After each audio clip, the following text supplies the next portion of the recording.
The various Vishnu temples that are there all over Bharatadesha, like we have in general, if you see in praise of Krishna, Bhagavan, Vishnu also, usually we have 4 to 5 famous temples that are there in Bharatadesha. One is our own temple of Lord Guruvayoor in Guruvayoor, Kerala. Then we have Tirumala in Andhra Pradesh. Then you have in Dwarakapuri, you have the Dwarakadish temple. You have Jagannath Puri in Odisha. And we also have the Nathadwara in Rajasthan. So like this, if you see, these are few popular Krishna or Vishnu temples in Bharatadesha. Now, in Guruvayoor, what is the speciality is Guruvayoor who is there has been installed in the form of a boy Krishna, a young Krishna, and it is said that in Guruvayoor, Bhagavan, though he is there inside the main sanctum, he is there inside the main Sannidhi, still it is believed that Bhagavan keeps running in and around the temple premises always, and that is the reason why Guruvayoor is called as Bhuloka Vaikuntham. Like we call for Tirumala also, it is Vaikuntham. All the Krishna Kshetras, all the Vishnu Kshetras that are there, they are all Vaikuntham. You don't have to go to Vaikuntham, Vaikuntha Lokam that is there. Even on Bhulokam in Bharatadesha also, let it be Guruvayoor, let it be Tirumala, we call it as Bhuloka Vaikuntham, that is the abode of Bhagavan, abode of Vishnu on Bhulokam, on earth itself. Guruvayoor we know is one of the Mahakshetras. Mahakshetram is not just a normal temple also, a great place of worship. And now why? Now what is the even you can say the significance of why Guruvayoor Kshetram is called as a Mahakshetram? Now there are certain qualifications or certain things for defining a Mahakshetram. Meaning, mainly the temple should be more than say 5,000 years or so. Guruvayoor Kshetram is more than that.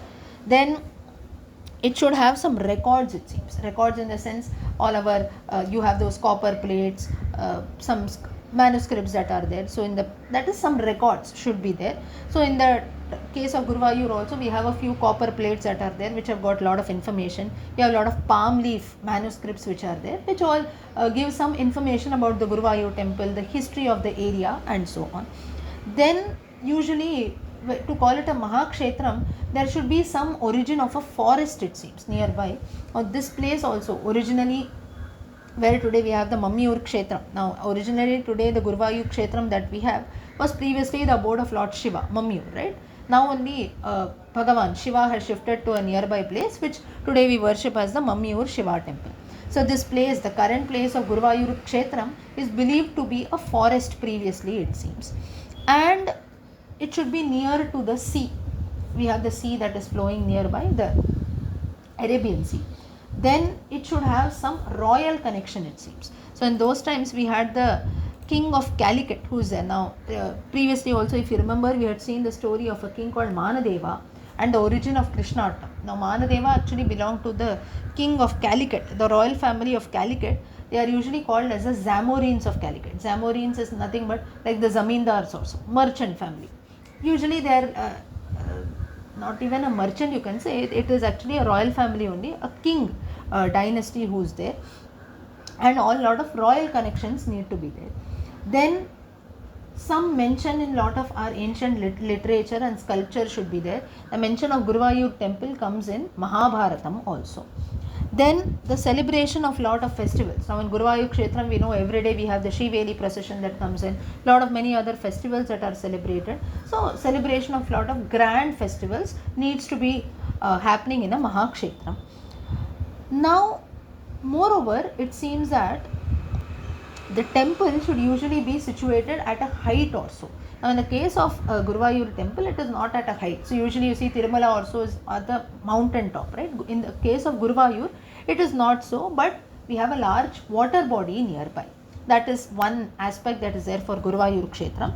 And the last of all is there should be lot of architecture that is there.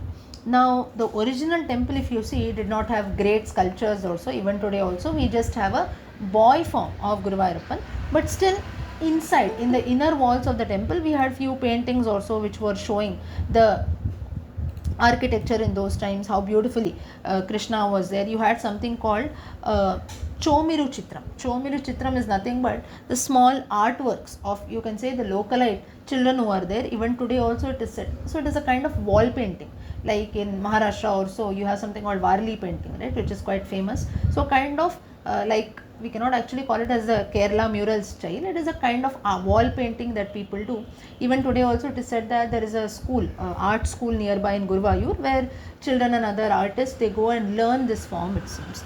And so these are all certain pictures or paintings which were found in the inner walls of the temple. So considering all these factors, these are certain factors which are considered for recognizing a temple to be a Mahakshetram.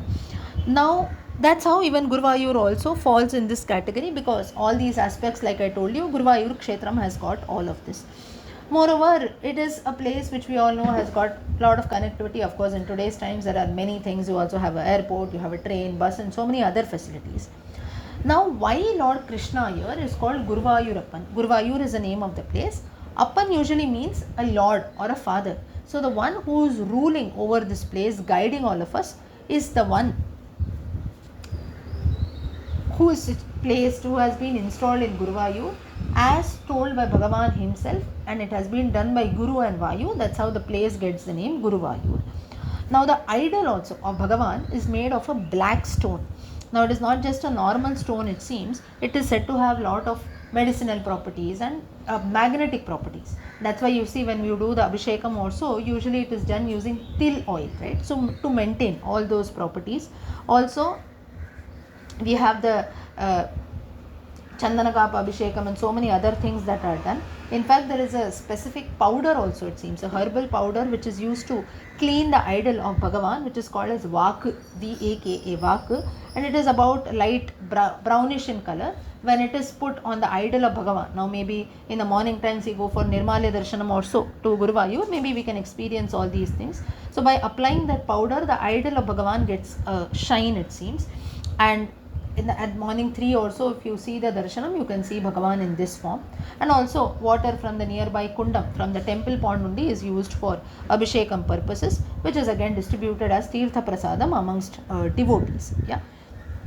Now we know the history of the temple. We have already seen in one of the previous audios, where Bhagavan himself was born to Vasudeva, Devaki, and 2-3 more avataras we have seen, and finally has been installed in the land of Guruvayoor. And one very very important aspect of this temple and this Sannidhi is the idol of Guruvayoorappan, whom we worship today in Guruvayoor, has been worshipped by Krishna himself in Dwapara Yuga. Now here we might feel, why is Bhagavan worshipping himself? In fact, Rukmini Devi, it is said in a very, on a lighter note, that Rukmini Devi once playfully questions Bhagavan, it seems, saying that, don't you feel, O Lord, that you are so proud of yourself? We preach the words and say that you should not be proud of you should not show your pride anywhere and so on.